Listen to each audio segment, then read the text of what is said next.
የሐሳዊ መሲህ መልኩ ክፉ ነው። አንድ አይኑ ልም ነው። የቀኝ አይኑ ደም የለበሰ ነው። እግሩ የተጣመደ ነው ወደዚያ። ከንፈሩ እታች የደረሰ ነው። የታችኛው ከንፈሩ ዘያአቢ እንደዚህ ብሎ በቃ ይህ ቅጥህም አይባል እንደዚህ ያለ ሰው ነው። ይወለድና በድብቅ ያደርጋል፣ በስውር ያድጋል። ሰይጣን ይዋሃደዋል። ከዚያ በኋላ ማስተማር ይጀምራል። እሱ ምን አለው? 10 ቀንድ 7 ራስ አለ። ዘአሰርቱ አቅርንቲሁ ወሰባቱ አርእስቲሁ ወውእቱ አርዌ ይመስል ነምረ። ያ ሐሳዊ መሲህ ነብር ይመስላል ይላል። ነብር ይመስላል። ወአፍሁ ከመድብ፣ አፉ ደግሞ እንደ ድብ ነው። ወእገሪሁ ከመአንበሳ፣ እግሮቹ ደግሞ እንደ አንበሳ ያሉ ናቸው ይላል። ማን? ሐሳዊ መሲህ። የሐሳዊ መሲህ ከዛ ምልክት ያደርጋል። ከራሱ ላይ ወውስተ አርእስቲሁ ጽሑፍ ጽርፈት ይላል። በራሱ ላይ ስድብ ተጽፎበታል ይላል። እኔ አምላክ ነኝ የሚለው ነው። እኔ አምላክ ነኝ የሚል ጽሑፍ ያርፍበታል። ከዚያ በኋላ ሰውን ሁሉ እያስተማረ እኔ ክርስቶስ ነኝ ይላል። ያስተምራል። ተአምራትን በሙሉ ያደርጋል። ፀሐይን ሳይዝ የያዘ መስሎ ይመጣል። በእጁ ጨረቃን ሳይዝ የያዘ መስሎ ይመጣል። ሁሉንም ታምራት ያደርጋል። ምን እስከሚባል ድረስ ነው የሚያመጣው? ክርስቶስ ካደረጋቸው ታምራትማ የዚህ ሰውዬ አይሻልም ወይ እስከሚባል ድረስ የሚያደርስ እንዲህ አይነት ታምራትን ያደርጋል። ለሚያምኑበት ምልክት ይሰጣቸዋል። ምልክቱም 666 ይሄ መከረኛ ቁጥር 666 ይባላል። ይሄንን 666 የሚባል ጽሑፍ ይጽፍበታል። ይሄ የአውሬው ቁጥር ነው፣ ቁጥሩም የሰው ቁጥር ነው ይላል ራዕየ ዮሐንስ።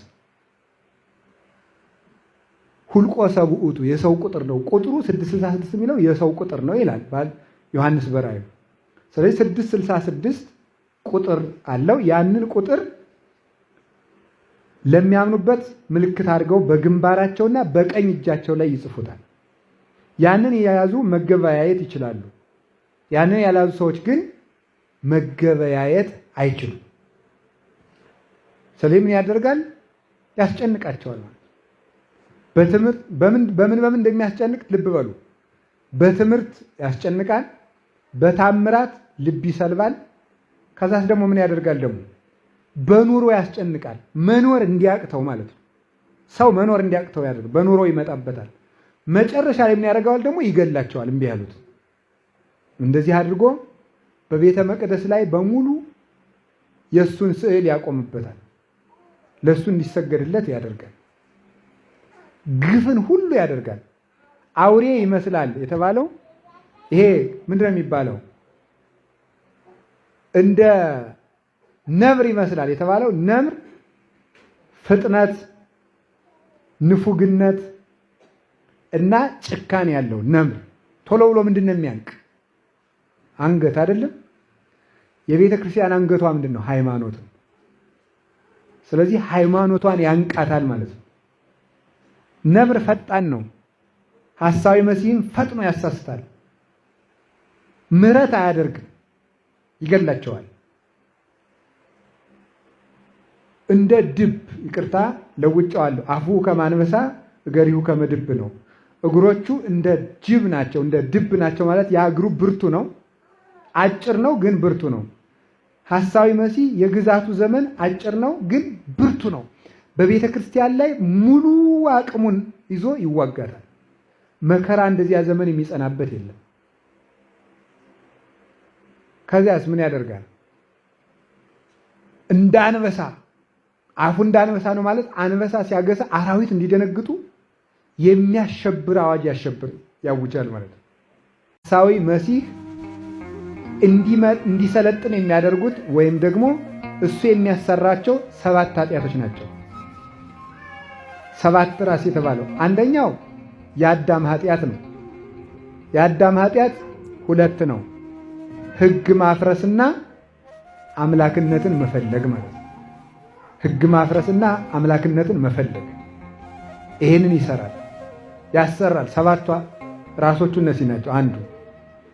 ሁለተኛው ሞተ አቤል ነው። ወንድም ወንድሙን በግፍ እንዲገል ያደርገዋል። የኔ ያደርጋል።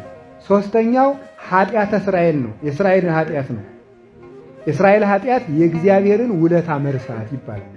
የእስራኤል ኃጢአት የእግዚአብሔርን ውለታ መርሳት፣ እነዚህን ይሰራል። 40 ዓመት ተቆጣይ ክዋለ ኢቲ ትውልድ እግዚአብሔር 40 ዓመት በሙሉ የሚቆጣቸው መና ወርዶላቸው ቢርበንስ ብለው ስለሚጠራጠሩት ነው፣ ውለታውን ስለሚረሱ። ኃጢአተ እስራኤልን ይሰራል። ኃጢአተ ሰዶም ይሰራል። የሰዶም ኃጢአት የሰዶም ኃጢአት አሁን ተመልከቱ፣ ሕግ ሆኖ በዓለም ላይ ሁሉ እየተሰጠ ነው። በአውሮፓ በአሜሪካ ትምህርት ቤት ላይ ስርዓተ ትምህርት ሆኖ ይሰጣል። ስርዓተ ትምህርት ተቀርጾለት ግብረ ሰዶማዊነት ትምህርት ቤት ላይ ይሰጣል። በትምህርት ደረጃ ልክ ሀለ ተብሎ እንደሚሰጥ ህጋዊ ትምህርት ተደርጎ ይሰጣቸዋል፣ ይወስዱታል። ይህ ብቻ አይደለም። ግብረ ሰዶም የሚፈጽሙና ሰዶማዊነትን የተቀበለ ሰውን ሰላም ሳይሉ ማለፍ ራሱ ማሸማቀቅ ነው ተብሎ ያስጠይቃል። እንደው ዝም ብሎ በር እሱ በዚያ ሲያልፍ መዝጋት ራሱ በር ሲያልፍ መዝጋት በሰዶማዊነቱ ተጸይፋችሁት ነው ይባልና ያስከስሳል። እስከዚህ ድረስ ህግ ሆኖ እየተፈጸመ ነው። ሴት ሴትን እያገባች ነው። ወንድ ወንድን እያገባ ነው። እናት ልጇን እያገባች ነው። አባት ልጁን እያገባ ነው። አሁን ፊንላንድ፣ ጀርመን እነዚህ ሁሉ ፈቅደዋል። ይሄን አክስት አጎት ቆይቷል። እናትንና ልጇን ደግሞ ወንድ አባት ሴት ልጁን እንዲያገባ 5 ነው እንዲጋቡ ሳምቦ የሚባል ጋብቻ አላቸው። 5 ሴትና 5 ወንድ ሆነው ይጋባሉ አንድ ላይ።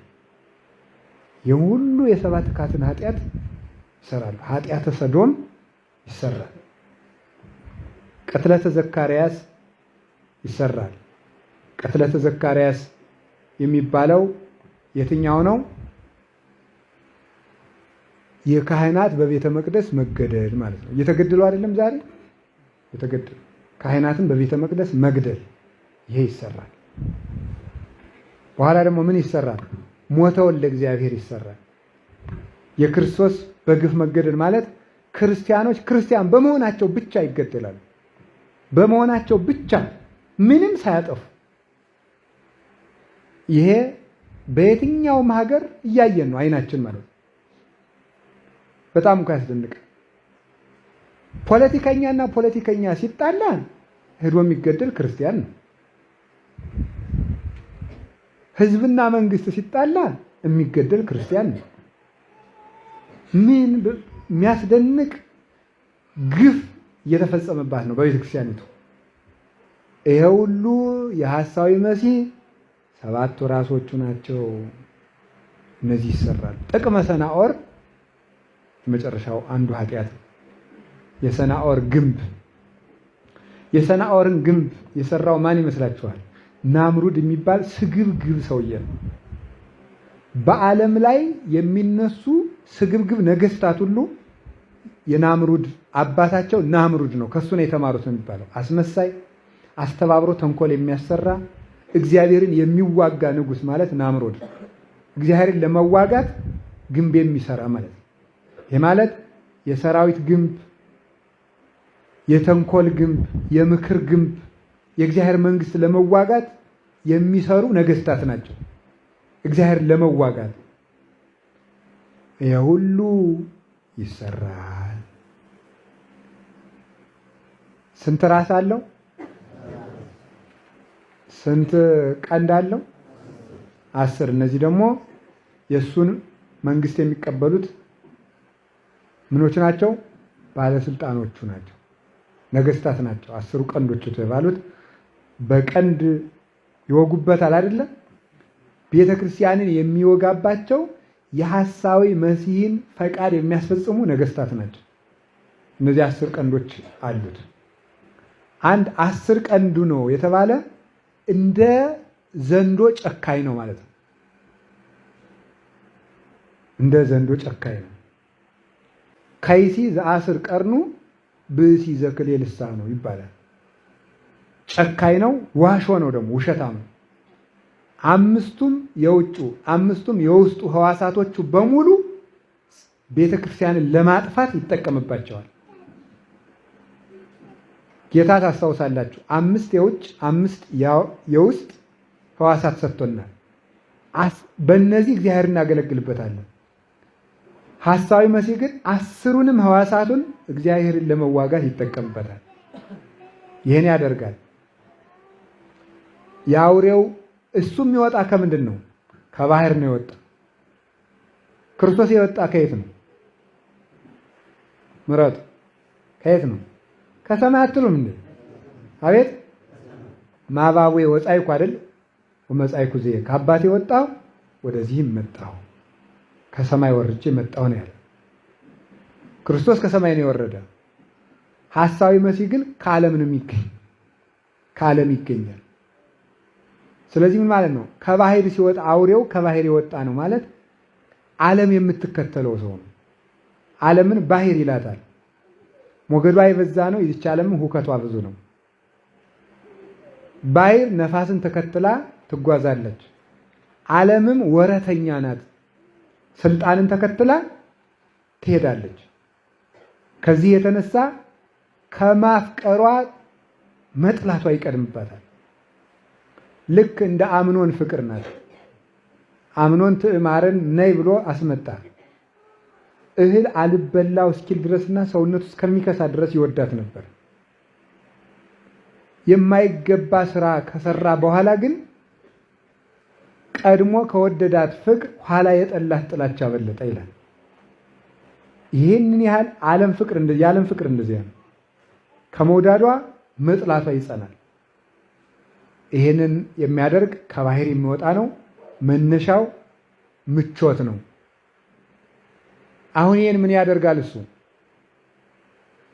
ሐሳዊ መሲህ ቁጥሩ ስንት ነው? አቤት 666 666 ነው ማለት ሰውየው ሰው ነው ማለት ነው። ሲሰው በሉ የሰው ልጅ የደም ስሮቹ ናቸው እነዚህ። የሰው ልጅ የደም ስሮቹ ስለሆኑ ቁጥሩ 666 ነው ማለት ሰው ነው ማለት ነው። በቀር ዝም ብሎ አሁን ሰው ኮምፒውተር 666፣ ስልክ 666፣ ሻንጣ 666፣ ፔስታል 666 ዝም ብሎ ማለት ነው። የሰይጣን አንዱ ተንኮሉ ተመሳሳይ አብዝቶ እሱ እንዳይያዝ ማድረግ ነው። ሐሳዊ መሲህ እንዳይለይ ሲመጣ እንዳይታወቅ ሐሳዊ መሲህ ያልሆነ ሁሉ ነው እንድንል እያደረገን ስለሆነ ማለት ዝም ብሎ እንትን 66 ይሄ ምንድን ነው? 666